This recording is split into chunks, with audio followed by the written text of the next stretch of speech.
토끼와 늑대의 이야기입니다. 토끼가 길을 가고 있었는데 살려달라고 하는 소리가 들렸습니다. 가만 보니까 이 늑대가 함정에 빠져 있는 것이었습니다. 늑대가 토끼를 보자마자 토끼님 저를 좀 살려주십시오. 그러자 토끼가 늑대를 바라보면서 약간 걱정스럽습니다. 늑대님 내가 늑대님을 구해주고는 싶은데 늑대님을 구해준 다음에 늑대님이 날 잡아먹으면 어떻게 합니까? 그러자 늑대는 절대 그런 일이 없다는 것입니다. 어떻게 생명의 은인을 내가 아무리 짐승이어도 토끼를 잡아먹을 수 있냐 이거죠. 그럴 수 없다는 것입니다. 토끼는 그 말을 믿고 나뭇가지를 통해서 늑대를 구해주게 됩니다. 늑대가 나오자마자 함정에 빠진 덕에 오랫동안 굶었거든요. 그래서 토끼님 미안합니다. 내가 토끼님 잡아먹어야 되겠습니다. 깜짝 놀라서 토끼는 당황해가지고 이럴 수는 없는 거라고 열심히 늑대에게 설명합니다. 그런데 이 배고픈 늑대에게는 그 설명이 통하지가 않습니다. 마침 여우가 지나가는 거예요. 그래서 토끼가 다급하게 여우를 불렀습니다. 여우님 여기 와서 우리의 이야기를 좀 들어봐 주십시오. 토끼는 그 여우에게 사정 이야기를 하였습니다. 여우는 듣더니 늑대에게 이렇게 말합니다. 늑대님, 이 모든 상황이 이렇게 되기 이전에 늑대님은 어떤 상황 속에 있었습니까? 제가 어떤 상황이 있었냐고요? 하면서 함정 속에 들어갑니다. 제가 이 상황 속에 있었는데 말이죠. 그러자 여우가 말합니다. 늑대님은 그냥 그 자리에 있는 것이 좋을 것 같습니다. 하고 여우와 토끼는 떠나갔다라고 하는 옛날 이야기입니다. 우리의 문제는 과거의 문제를 쉽게 잊어버린다라고 하는 것입니다. 과거에 하나님께서 베풀어 주신 은혜를 잊어버린다라고 하는 것이 우리의 문제입니다. 하나님께서 이스라엘 백성들을 애굽 땅에서 불러내어서 광야를 지나서 하나님이 예비해 놓으신 젖과 꿀이 흐른 땅에 가게 합니다. 광야의 여정을 걷고 있는 이스라엘 백성들에게 하나님께서는 끊임없이 말씀해 주십니다. 뭐라고 말씀해 주십니까? 너는 애굽 땅 종되었던 그 시절을 잊지 마라. 내가 너를 이끌어내었다라고 하는 그 사실을 결단코 잊어서는 안 된다라고 말씀해 주셨습니다. 그런데 이스라엘 백성들은 계속해서 하나님이 베푸신 은혜를 잊어버립니다. 왜 잊어버리는 것입니까? 이스라엘 백성들의 인생의 목표는 당장의 행복이었기 때문에 그렇습니다. 당장 행복하지 아니하면, 당장 편안하지 아니하면은 늘 그들의 마음속에는 원망이 있었고 불평이 있었던 것입니다. 그들이 원하는 것은 늘 행복이었습니다. 하나님의 사람이 진실로 추구해야 될 것은 당장의 행복이 아니고 하나님과의 아름다운 관계이며 하나님과의 친밀한 관계이며 거룩인 줄로 믿습니다. 거룩을 사모한다라고 하는 것은 무엇입니까? 나의 생사화복은 나의 조건이나 나의 형편에 달려있는 것이 아니고 내 인생의 생사화복은 오직 하나님께 달려 있습니다. 그래서 조건을 넘어서서 환경을 넘어서서 하나님을 바라보는 태도가 거룩의 태도인 줄로 믿습니다. 그러므로 우리 믿는 자들은 늘 거룩을 사모해야 되는 것입니다. 모세가 이스라엘 백성들을 이끌고 가다가 시내산에 오르게 됩니다. 시내산에 올라서 하나님의 십계명을 받게 됩니다. 그리고 나서 내려와 보는데 이스라엘 백성들은 모세가 시내산에서 40일 동안 금식기도 하였으면 적어도 이스라엘 백성들은 3일 동안 금식기도 하면서 함께 기도해 줄 줄 알았는데 이스라엘 백성들은 금송아지를 섬기면서 우상을 숭배하고 있었던 것입니다. 그 모습에 너무 실망하고 너무 화가 난 나머지 그 십계명 돌판을 던져서 깨트려 버리게 됩니다.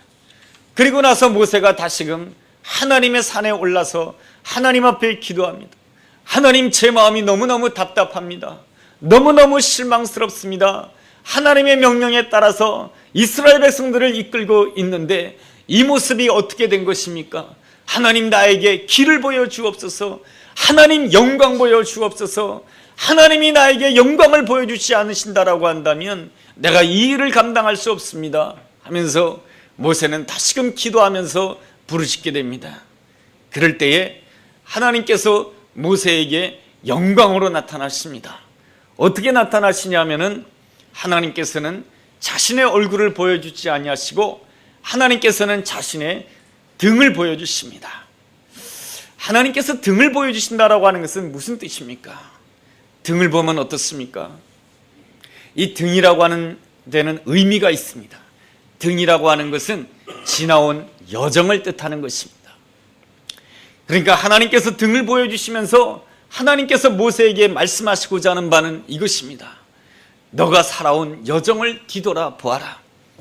너는 태어나자마자 나일강에 버려지지 아니하였느냐? 죽을 수밖에 없었지만은 그때 공주가 구해주지 않았느냐? 그것은 공주가 구해준 것이 아니라 내가 구해준 것이란다. 내가 공주를 통해서 구해주고 그 공주의 마음에 긍휼한 마음을 줌으로 인하여서 그 공주가 너를 자식처럼 키운 것이란다.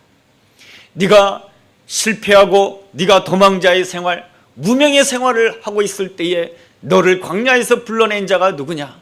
내가 아니냐? 네가 애굽 바로왕과 대결을 하게 됐을 때 그때 승리할 수 있었던 이유가 어디에 있었느냐? 내가 너와 함께했기 때문이 아니냐?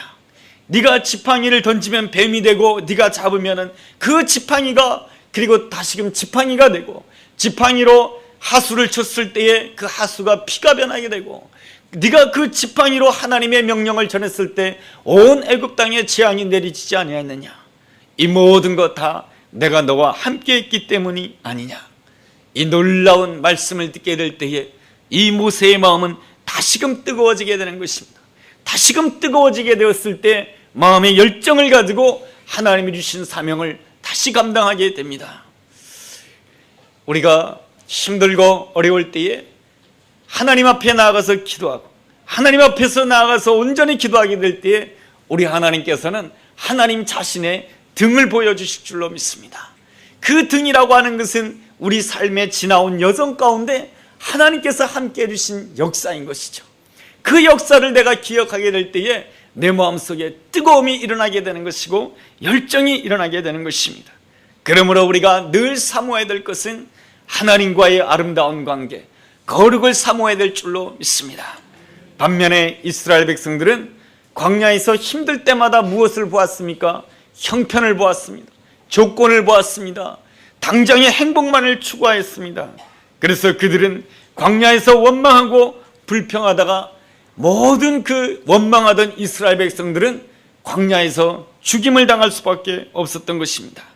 이렇듯 하나님의 거룩을 사모하지 못하고 당장의 행복만을 추구하고 그리고 당장의 형편 때문에 실망하고 당장의 형편 때문에 원망하고 불평하는 자들을 일컬어서 오늘 에베소서 2장 1절 말씀에는 간단하게 이렇게 설명합니다. 그들은 죽었다 라고 말이죠. 그들이 죽은 이유가 무엇이라고 2장 1절에 기록되어 있습니까? 허물과 죄 때문에 죽었다라고 성경에 기록되어 있습니다. 죄라고 하는 것은 무엇입니까? 죄라고 하는 것은 관역이 빗나갔다라고 하는 뜻입니다. 관역이 빗나갔다라고 하는 것은 목표에서 빗나갔다라고 하는 것입니다. 하나님께서 원하시는 그 목표를 바라보지 않고 빗나갔다라고 하는 것입니다. 죄라고 하는 것은 관역에서 의도적으로 빗나가는 것이 바로 죄인 것입니다. 그런데 허물이라고 하는 것은 우리의 연약함, 실수 때문에 관역에서 빗나가는 삶을 허물이라고 합니다. 우리에게는 연약한 점이 있습니다. 사람에 따라서 돈 문제에 연약한 사람이 있고요, 정력 문제에 연약한 사람이 있고요, 술 문제에 연약한 사람이 있습니다. 이렇게 연약해서 넘어지는 모습을 허물이라고 말하는 것입니다. 죄와 허물 때문에 넘어진 자를 일컬어서 성경에서는 영적으로 죽었다라고 말씀해 주는 것입니다. 영적으로 죽은 자의 상태를 오늘 성경에서는 세 가지로 설명해 주고 있습니다. 첫째로 영적으로 죽은 자는 세상 풍조를 쫓는 자들이다라는 것입니다. 세상 풍조를 쫓는다라고 하는 것이 무엇입니까? 하나님이 내 인생의 기준이 되지 않고 언제나 세상이 내 인생의 기준이 된다라고 하는 것입니다. 미래를 설계할 때도 세상이 내 인생의 기준이 되고, 결혼을 설계할 때도 세상이 내 인생의 기준이 되고, 직업을 선택할 때에도 세상이 인생의 기준이 되고, 모든 것이 세상이 기준이 될 때에 그러한 자를 세상 풍조를 쫓는 자라고 말하는 것입니다. 우리는 하나님의 일을 하면서도 세상 풍조를 쫓을 수 있다는 것을 알아야 됩니다. 어떤 목사님의 고백입니다. 목사님께서 중학생 때에 예수를 믿었다고 합니다. 불신자 가정에서 말이죠. 그러다가 고등학교 3학년 때에 목사가 되기를 서원했다는 것이죠. 그렇게 목사가 되기를 서원하고 목회의 길을 가는데 아버지도 자기를 인정해 주지 않고 형제들도 자기를 인정해 주지 않는다는 것입니다. 왜 목회의 길을 가냐? 왜 인생에 수많은 길이 있는데 왜 그러한 길을 가냐 하면서 모두가 다 인정해 주지 않았다는 것입니다. 그래서 이 목사님의 마음속에는 이런 생각이 있었다는 것입니다. 내가 목회를 잘해가지고 유명한 목사가 되어가지고 성공한 목사가 되어가지고 보란듯이 내가 너희들 앞에 나타날 것이다, 이러한 마음을 가지고 늘 그 마음속에는 하나님이 일을 한다고 했지만은 세상의 성공이 목표였고, 그리고 세상의 그 풍성함, 세상의 넉넉한 물질, 이러한 것이 늘 마음속에 목표였다라고 하는 것입니다. 그러다가 어느 날 사모님께서 아이를 낳았는데 이 아이가 6개월 만에 태어난 거예요. 6개월 만에 태어났으니까 아기가 얼마나 미숙아예요. 미숙아인 경우에는 금방 이렇게 아기를 안 수가 없어요. 인큐베이터에 들어가야 돼요. 근데 인큐베이터에 그냥 들어간 것이 아니고 그 아이의 몸에는 막 바늘이 꽂혀져 있었어요. 그 어린 아기 속에 바늘이 꽂혀져 있는 그 모습을 보면서 목사님은 자신도 모르게 하나님 앞에 회개했다라고 하는 것입니다. 하나님, 용서해 주십시오. 내가 하나님 일을 한다고 했지만은 내 안에는 숨은 욕망이 있었고 내 안에는 숨은 자랑이 있었습니다. 순수한 마음으로 내가 하나님께 영광 돌리고자 하지 못했습니다. 하나님, 용서해 주십시오. 그렇게 하나님 앞에 회개했다라고 하는 것입니다. 우리는 모두 죄로부터 자유하지 못합니다. 입술로는 하나님께 영광 돌린다고 하지만은 내 안에는 여전히 세상이 기준이 되고 세상 자랑이 내 기준이 될 때가 많이 있습니다. 이러한 모습을 바로 세상 풍조를 따르는 자들이다 라고 성경에서 설명해 주고 있는 것입니다. 영적으로 죽게 되면 둘째로 공중권세 잡은 자를 따르게 된다라고 하는 것입니다. 공중권세 잡은 자는 끊임없이 우리에게 무엇을 가져다 줍니까? 단절을 가져다 줍니다. 한 가정에서 남편과 아내 사이에 이 단절이라고 하는 것은 얼마나 가슴 아픈 일인지 모릅니다. 이 공중권세 잡은 자라고 하는 것은 사단을 말하는 것인데, 사단은 우리 마음 가운데 있는 작은 자존심, 작은 이익 때문에 가장 가까워야 될 남편과 아내 사이에 단절을 가져다 줍니다. 그리고 너무나도 가까워야 될 사이인 부모와 자식 간에 단절을 가져다 줍니다. 그리고 성도와 성도 사이에 단절을 가져다 줍니다. 이 단절로 인하여 사람들은 상처를 받게 되고 서로 미워하게 되고 정죄하게 된다라고 하는 것입니다. 얼마 전에 서해안에 천안함 사건이 있었습니다.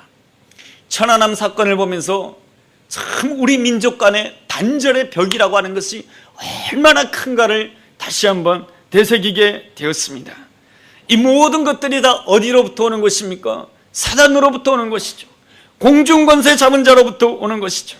공중권세 잡은 자는 끊임없이 우리의 민족 안에, 우리 교회 안에, 우리 가정 안에 단절을 주려고 하는 것입니다. 이 단절을 어떻게 이길 수가 있겠습니까? 내 힘으로는 그 공중권세 잡은 자를 이길 수가 없습니다.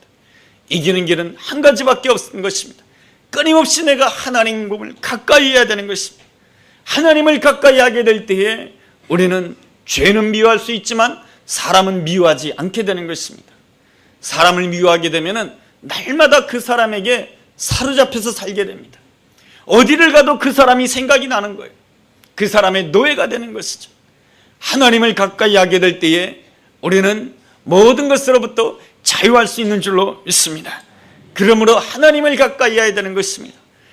우리는 이 천안함 사건을 바라보면서 더욱더 하나님을 가까이 해야 되는 것입니다. 한국교회가 더욱더 하나님을 가까이 하며 기도하게 될 때에 우리는 이러한 생각을 할 수 있는 것이죠. 저 북한 사람들은 우리와 도저히 상종 못할 사람들이구나, 이렇게 생각하는 것이 아니고, 이러한 단절의 벽이 있다 할지라도 하나님께서는 저 북한 땅을 위하여서 하나님께서는 놀라운 계획을 하고 계신 줄로 믿습니다. 하나님께서는 여전히 저 북한의 백성들을 긍휼히 여기시며 그들에게 복음을 전하기를 원하신다고 하는 그 놀라운 사실을 깨닫게 되는 것이죠. 그럴 때에 지금은 단절의 벽이 너무너무 높지만은 나는 오늘 하나님께서 앞으로 남과 북이 연합하여서 함께 하나님을 섬길 그날을 바라보면서 오늘 믿음으로 씨앗을 뿌리기를 원합니다. 이것이 바로 영적으로 사는 자인 줄로 믿습니다. 국가 간의 단절을 경험하든 민족 간의 단절을 경험하든지 간에, 그리고 또한 가족 간의 단절을 경험하든지 간에 이 단절을 경험한다라고 하는 것은 얼마나 큰 상처요 아픔인지 모릅니다. 이러한 가운데서 더욱더 하나님을 가까이 해야 될 줄로 믿습니다. 이 단절의 경험을 넘어설 때만이 하나님께 영광 돌릴 수가 있고, 이 단절의 경험을 넘어설 때만이 하나님께 온전히 영광 돌릴 수가 있는 것입니다. 내 힘으로는 할 수 없습니다. 오직 주님의 은혜로 주님을 가까이 함으로 인해서 단절의 경험을 넘어설 수가 있는 것이죠. 주님을 가까이 할 때에 나는 아내와 연합할 수가 있는 것이고, 주님을 가까이 할 때에 남편과도 연합할 수가 있는 것이고, 주님을 가까이 할 때에 내가 참 감당하기 힘든 나의 어떨 때는 부모님이 감당하기 힘들 때가 있어요. 그렇지만 그 부모님과 연합을 할 수가 있는 것이고, 성도와 연합할 수가 있는 것이고, 저 북한 땅과도 연합할 수 있는 줄로 믿습니다. 이 놀라운 연합의 역사가 주님으로 인하여 우리의 삶 가운데 놀랍게 일어나게 되기를 주의 이름으로 축원합니다. 셋째로, 영적으로 죽게 되면 육체의 욕심을 따라서 살게 됩니다. 육체의 욕심을 따라서 살게 되면 하나님을 영화롭게 할 수가 없는 것이죠. 어느 재미교포 여 집사님의 이야기입니다. 이 여자 집사님은 미국의 우체국에서 근무하시는 분인데요, 남편과의 나이 차이가 많습니다. 이 부인은 40대인데 남편분은 나이가 60대예요. 그러니 나이가 거의 20년 가까이 차이가 나는 것이죠. 그런데 자꾸만 그 미국 우체국 직장에서 자꾸만 자기 나이와 비슷한 남자 직장인들이 자기를 유혹한다는 거예요. 처음에는 그 유혹에 놀랐지만은 자꾸만 유혹을 받다 보니까 이 유혹도 괜찮네 하면서 유혹을 괜히 즐기고 싶은 마음이 생기더라는 것입니다. 그러다가 주일날 예배를 참석하였는데 목사님께서 이 본문을 읽기 시작했습니다. 룻기서 3장 10절 말씀을 읽기 시작하였습니다. 내 딸아, 여호와께서 내게 복 주시기를 원하노라. 내가 가난하건 부하건 젊은 자를 따르지 아니하였으니, 젊은 자를 따르지 아니하였으니. 이 말씀이 딱 듣는 순간에 내 마음 가운데 젊은 자를 따르고자 하는 그 마음이 하나님 앞에 딱 걸린 것 같아요. 그래가지고 자신도 모르게 예배드리는 중간에 하나님 앞에서 눈물을 하염없이 흘렸다는 것입니다. 그래서 목사님이 예배를 인도하시다가 끝나고 나서 집사님이 왜 예배 시작부터 끝까지 눈물을 흘리실까? 그래서 집사님을 불렀습니다. 집사님, 무엇의 은혜를 받아서 그렇게 눈물을 계속 흘리신 것입니까? 사실은 이러한 마음을 가졌지요. 내가 생각으로 지은 죄, 마음으로 지은 죄, 하나님 앞에 회개하느라고 눈물을 흘렸답니다. 이제는 다시는 제가 남편 이외에 다른 남자에게를 생각하지 않겠습니다 하면서 목사님에게 고백했다고 하는 것이죠. 죄가 생각의 차원에 머물 때에 회개한다라고 하는 것은 얼마나 큰 축복인지 모릅니다.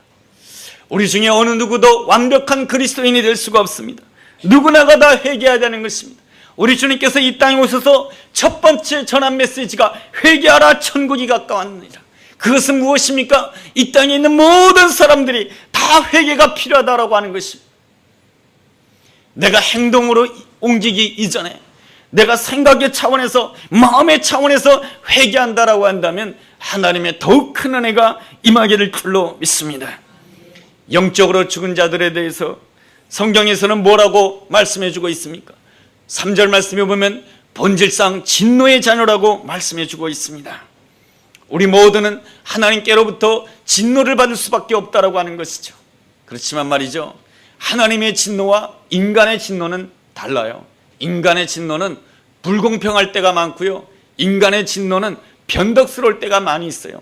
그렇지만 우리 하나님의 진노는 언제나 그 하나님의 진노 가운데는 하나님의 더 큰 긍휼하심과 하나님의 더 큰 자비하심이 있는 줄로 믿습니다. 아버지가 아들을 종아리를 칠 때에 어떤 마음입니까?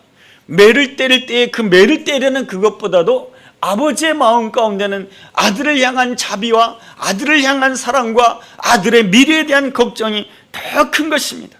그런 것처럼 하나님의 진노 속에는 하나님의 긍휼하심이 더 큰 줄로 믿습니다. 이 놀라운 사실을 믿게 될 때에 우리는 진실로 하나님 앞에 자복할 수가 있는 자가 되는 것이죠. 그래서 그 목사님 같은 경우에도 그 6개월 된 그 미숙아에게 막 그 주사 바늘이 꽂혀 있는 것을 보고 이 모든 것이 다 내 죄 때문입니다 하고 고백하는 그러한 자복하는 모습, 그리고 재미교포 여집사님께서 그 말씀을 통해서 내가 세상 풍조를 따랐습니다, 육체 욕심을 따르려고 했습니다, 용서해 주십시오, 이렇게 자복하는 그 순간이야말로 하나님의 그 긍휼이 풍성하신 하나님의 은혜의 자리로 나아가는, 복된 자리로 나아가는 귀한 은혜인 줄로 믿습니다. 그 은혜의 자리는 바로 예수님과 함께하는 자리인 것입니다. 예수님과 함께하는 자리에 대해서 성경에서는 뭐라고 말씀하십니까? 5절 말씀에 이렇게 말씀하는 것이죠. 허물로 죽은 우리를 그리스도와 함께 살리셨고, 그러한 자를 향해서 뭐라고 성경에서는 선포하는가? 너는 살았다, 이렇게 말씀해 주시는 것입니다. 우리는 전에는 죽은 자였습니다. 본질상 진노의 자녀였습니다. 그러나 예수님을 나의 주님으로 영접하는 그 순간부터 우리는 더 이상 죽은 자가 아닌 것입니다. 우리는 더 이상 세상 풍조를 따라가는 자도 아니고 공중권세 잡은 자 앞에 굴복하는 자도 아니고 육체의 욕심을 따라가는 자도 아닌 것입니다. 예수님께서 십자가에 죽으셨을 때 나도 죄에 대해서 다 죽은 줄로 믿습니다. 예수님께서 십자가에서 다시 살아나셨을 때 나도 예수님과 함께 산 줄로 믿습니다. 오늘 본문의 말씀 보면 놀라운 말씀이 5절과 6절인 것입니다. 뭐라고 기록되어 있습니까? 허물로 죽은 우리를 그리스도와 함께 살리셨고 또 함께 일으키사 그리스도 예수 안에서 함께 하늘에 앉히시니, 우리 예수님께서는 우리를 그리스도와 함께 우리를 살리셨고 우리를 함께 일으키시고 우리를 함께 하늘에 앉히기를 원하시는 분이 나의 하나님이신 줄로 믿습니다. 하나님은 나 혼자 서게 하지 아니하십니다. 하나님은 나 혼자 일으켜 세워주지 아니하십니다. 함께 해주기를 원하신다는 것입니다. 함께 해주신다고 하는 것, 나는 할 수 없지만 하나님이 함께 해주신다라고 한다면 나는 다시 살 것이며, 하나님이 나와 함께 하신다라고 한다면 난 다시 일어설 것이며, 하나님이 나와 함께 하신다라고 한다면 내가 하늘에 앉는 자가 될 줄로 믿습니다. 이것이 놀라운 믿음의 고백 아니겠습니까? 이 함께 한다라고 하는 이 아름다운 고백은 하나님의 사람들에게 정확하게 나타나고 있습니다. 예수님께서 제자 시몬 베드로에게 처음 나타났을 때입니다.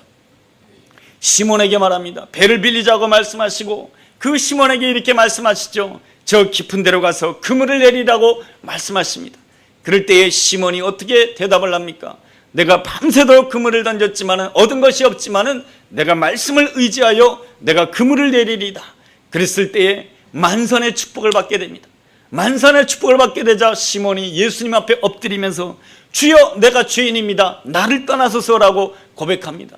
여러분, 시몬이 무슨 죄를 지었습니까? 마음속에 의심의 죄를 지은 것입니다. 예수님은 목수님이고 나는 그래도 이 갈릴리 바다에서 잔뼈가 굵은 어부인데 바다를 알아도 내가 더 잘 알지, 나로 하여금 이렇게 던지라고 해? 그러한 의심의 마음이 있었지만은 그래도 마음 가운데는 믿자야 본전이지 하고 그물을 던졌는데 만선의 축복을 받게 되니까 내 마음속에는 이 의심의 죄를 고백할 수밖에 없는 것입니다. 우리 주님께서는 그 시몬의 마음속에 의심이 있다 할지라도 마지막에 그 순종한 그 모습을 통해서 우리 주님께서는 그 시몬에게 놀라운 만선의 축복을 허락해 주신 줄로 믿습니다. 이것이 무엇입니까? 주님께서 함께 해주시는 것이죠. 아브라함에게도 하나님이 함께 해주셨습니다. 아브라함이 하나님의 명령에 따라서 가나안 땅에 왔지만은 그가 보여준 믿음이라고 하는 것은 별로 신통치 않은 믿음이었던 것입니다. 기근을 당하니까 하나님이 주신 땅을 떠나서 애굽 땅에 가고요, 애굽 땅에 가서 자기 아내 사라를 무엇이라고 속이게 됩니까? 자기 아내를 누이라고 속이게 됩니다. 자기 아내는 누구입니까? 하나님의 약속의 아내입니다. 하나님의 약속의 아내를 포기하고 있습니다. 뿐만 아니라 하나님의 약속을 기다리다 못해서 그 하갈이라고 하는 여인을 첩으로 취하게 됩니다. 아브라함의 믿음도 신통치 않았습니다. 그러나 하나님께서는 그때마다 아브라함에게 임하여 주셔서 말씀해 주셨습니다. 아브라함아, 아브라함아, 저 하늘의 별들을 바라보아라. 너의 후손들이 저렇게 많아질 것입니다. 바다의 모래를 보아라. 너의 후손들이 저렇게 많아질 것이다. 그리고 반드시 너의 아내 사라를 통해서 내가 너에게 후손을 줄 것이다. 끊임없이 하나님께서는 말씀해 주셨습니다. 그리함으로 인해서 아브라함은 결국으로 믿음의 조상이 된 줄로 믿습니다. 이것이 바로 하나님이 함께해 주시는 놀라운 은혜인 줄로 믿습니다. 오늘 내가 믿음을 가졌다라고 하는 것은 하나님이 함께해 주신 은혜 때문인 줄로 믿습니다. 그 말씀이 바로 오늘 8절 말씀이에요. 8절 말씀을 제가 읽어보겠습니다. 너희는 그 은혜에 의하여 믿음으로 말미암아 구원함을 받았으니 이것은 너희에게서 난 것이 아니요 하나님의 선물이라. 이는 누구든지 자랑치 못하게 함이니라. 너희들에게 믿음이 있다고 하는데 그 믿음이 무엇 때문에 생긴 것이냐? 은혜 때문에 생긴 것이다라고 하는 것입니다. 은혜 때문에 믿음이 생긴 것이요 믿음으로 말미암아 구원함을 받았으니 이 모든 것들은 너희에게서 난 것이 아니고 하나님의 선물이다 이것입니다. 이것은 너희로 하여금 결단코 스스로를 자랑하지 못하도록 하기 위한 것이다라고 말씀해 주고 있습니다.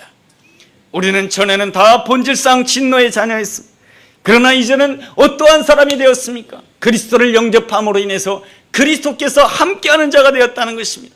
그리스도께서 함께함으로 인해서 그리스도와 함께 살아나는 자가 되었고, 그리스도와 함께 일어나는 자가 되었고, 그리스도와 함께 하늘에 앉는 자, 승리하는 자가 된 줄로 믿습니다. 그러므로 이 놀라운 사실을 우리는 믿어야 되는 것입니다. 세상 풍조가 밀려올 때마다, 그리고 또한 공중권세 잡은 자가 단절을 통해서 내 마음의 아픔을 줄 때마다, 육체의 욕심이 나를 유혹할 때마다 나는 선포해야 되는 것입니다. 나는 그리스도인입니다. 나는 그리스도와 함께 다시 산 자이고, 나는 그리스도와 함께 일어난 자이고, 나는 그리스도와 함께 승리하는 자인 줄로 믿습니다. 이렇게 고백하게 될 때에 세상 풍조도 내 삶에서 물러날 것이며, 공중권세 잡은 자도 내 삶에서 물러날 것이며, 그리고 또한 육체의 욕심도 내 삶 속에서 온전히 물러가게 될 줄로 믿습니다. 이 놀라운 은혜로 인하여서 주어지는 것이 무엇입니까? 7절 말씀입니다. 제가 한번 읽어보겠습니다. 이는 그리스도 예수 안에서 우리에게 자비하심으로써 그 은혜의 지극히 풍성함을 오는 여러 세대에 나타내려 하심이라. 이 놀라운 사실을 선포할 때마다 우리에게 주어지는 것이 무엇인가? 그 은혜의 지극히 풍성함을 체험하고, 그 은혜의 지극히 풍성함을 나만 체험하는 것이 아니고 오는 여러 세대, 다음 세대, 그 다음 세대, 그 다음 세대에도 하나님께서 함께 해주신다라고 하는 것입니다. 이 말씀은 하나님 말씀이지 않겠습니까? 이 말씀을 믿고, 하나님 그렇습니다, 나는 날마다 그리스도와 함께 다시 살 것입니다. 나는 날마다 그리스도와 함께 일어날 것입니다. 나는 그리스도와 함께 날마다 승리의 자리에 있게 될 줄로 믿습니다. 그렇게 선포할 때마다 그 은혜의 지극히 풍성함이 나 자신에게 뿐만 아니라 내 자녀의 세대, 내 자녀의 세대뿐만 아니라 자녀의 자녀의 세대, 자녀의 자녀의 자녀의 자녀의 세대까지도 하나님께서 함께할 줄로 믿습니다. 이 놀라운 은혜가, 이 거룩한 하나님의 말씀이 우리의 삶이 되기를 주의 이름으로 축원합니다. 기도하겠습니다. 하나님께서 베푸신 은혜로 인하여 내가 하나님의 자녀가 되었습니다. 그렇지만 조금만 배부르고 조금만 편해지면 주님을 멀리하고 내 소견에 옳은 대로 행하는 연약한 죄인임을 고백합니다. 그럴지라도 하나님은 나에 대해서 여러 번 긍휼히 여기셨고 여러 번 나에 대해서 참아주셨습니다. 그러기에 오늘 제가 있습니다. 이제는 주님만 바라보기 원합니다.